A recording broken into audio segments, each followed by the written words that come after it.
Hello. Hello. Okay, good. So, what is your name, Okay. My name. position, Okay. and whatever you would like to say about yourself? Okay. My name is Jessica Stiles, and I am the. I'm not looking. Okay, we're gonna start this over. I'm not looking directly in the lens because I know sometimes that. Do you want me to look at your eyes, or do you want me to look directly in the lens? Whichever way you kind of feel comfortable, because Okay. at the end of the day, this is just your personality, you speaking on a subject. Okay. My name is Jessica Stiles, and I am the Assistant Director of Marketing here at Bloomfield College. Okay. And I know that you work the Twitter and Facebook page for the school. Mm-hmm. So, a lot of times, what do students use the Twitter and the Facebook for? From what I've been able to see, a lot of it is getting information about upcoming events. We're working on trying to engage our students in more of a dialogue. Right now, it's kind of just a spot to go for information, especially our Facebook page. Twitter, we get a little more interaction. I think the students are using that as their personal form of expression.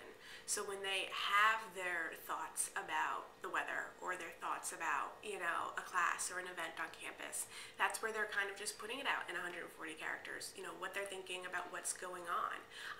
The few students that I see, the wide range of, a sporadic post here and there to tweeting almost every minute of their lives. So, it's varied student to student. I think that's something important to remember, that as with all social media, how one person utilizes it and what they gain from it can be very different from the person next to them, and how they utilize and how they gain and how involved they are with social media. And so to have a broad statement of this is what our students are using it for is hard because it's not broad at all. So, as far as, what do you know about the Arab Spring? Can you speak on that? Not much. I'm going to be honest. I've been a bad follower of political issues as of recently. I am planning a wedding, but I do know that with the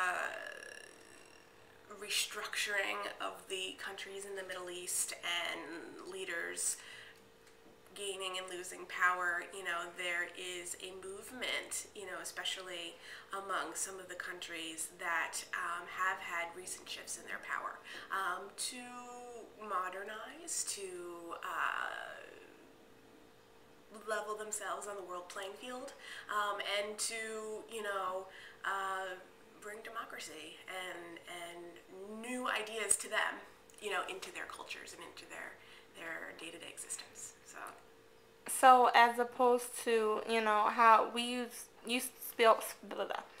spoke about using social media as far as advertising and marketing, as far as the use of how we use social media in America, as to how they are using social media. Can you speak a little bit about that? I can't. I unfortunately haven't been very up to date on, I've really been focusing my efforts on how to reach our students. And as far as, where this is going internationally, that's not unfortunately something that I've really had the opportunity yet to look into. So, as far as using Facebook and Twitter, as far as location, how does that put you at an advantage as far as marketing and outreach? Well, I think, as most people know, every day there's more and more people joining social media in its various forms. I believe there was a statistic today where there are 800 million people on Facebook alone across the world.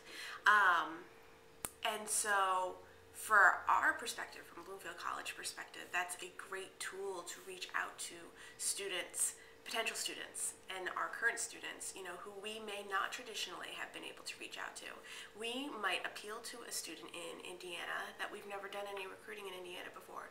We might appeal to a student in Paris that we've never been able to appeal to before, and through social media, through advertising, and talking up our school and providing information about who we are and what we do, we can reach students, globally that we've never reached before, and take the Bloomfield College brand and take the Bloomfield College experience international.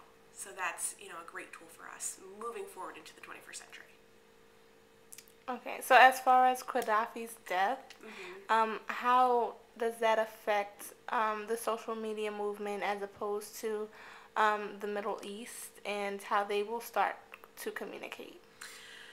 Well, I think, his regime, again, I'm not the most knowledgeable, but I do know he held some pretty tight strings, and, just even allowing the population to have access to things like the internet and social media, which they are, to be able to freely express themselves on social media and on, the internet, I think is something that's new over there, and, something that I think will, we talk about the Arab Spring, we talk about them, their renaissance, if you will, their rebirth, and I think, just having the access to it, which they may not have had in the past, I think will be great for them to enter the world stage, and to work together with the United States and other, countries who are more technologically advanced. So. Do you think that they will use it efficiently, or if they have the democracy system, if they do incorporate that, will they use it efficiently now, not having it going from one extreme to the other? I think, one could say that, there's a learning curve first and foremost, so if you have not had access, it's like our parents, they haven't gone on Facebook, so when you try to introduce them to it, it's like, what is this button and what does that do? And it's tiny, and they I remember seeing an article for parents, it was like in the AARP magazine, my parents might have gotten it, tips for Facebook. Don't like everything your child says. Don't do this. Don't do that. To kind of teach them how to be hip on Facebook. And not that, every person in the Middle East needs a tip on how to, I'm not saying they're not, but it's a similar learning curve, about young people today are every second coming up with a new technology, a new system, a new slang, a new way of doing things, and sometimes it's hard to keep up, and especially with social media. So in addition to a learning curve of maybe not having the full access to these technologies, in the past 10 years when they've been developing, because Facebook's 8 years old, it came out in 2003, I believe, is when it first originated, up in Harvard. But, so in addition to the learning curve of being 8 years behind, theoretically, it changes every second. Every second of every day there's new components to social media, and there's new technologies and new interfacing and just new everything. And so to keep on track with that, it might be a struggle, but I also think the ability of expression, just the fact that they can hopefully finally say what's on their mind and how they feel and how they see the world, I think that will just be such a welcome change, from where they were just a few months ago. So. I mean, we in America, we're trying to find, a lot of people post a lot of personal things. The oversharing balance. Yes. So, being that this revolt is something that's very personal to them, do you think they will achieve balance of what to post? Well, I think you also have to think culturally, despite the fact that there's been a regime change.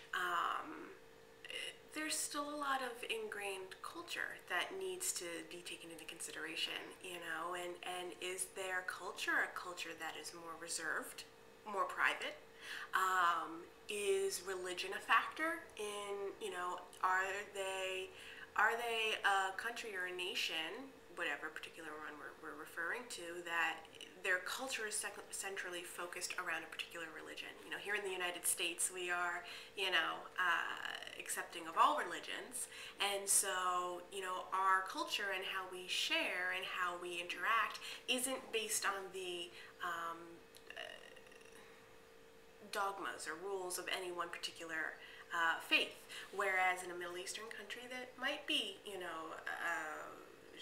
geared by their faith and what they choose to share, and obviously how women are able to interact, you know, versus men, you know, despite the regime change, that is still a religiously based, you know, view of the world, and so there might be some issues there as well.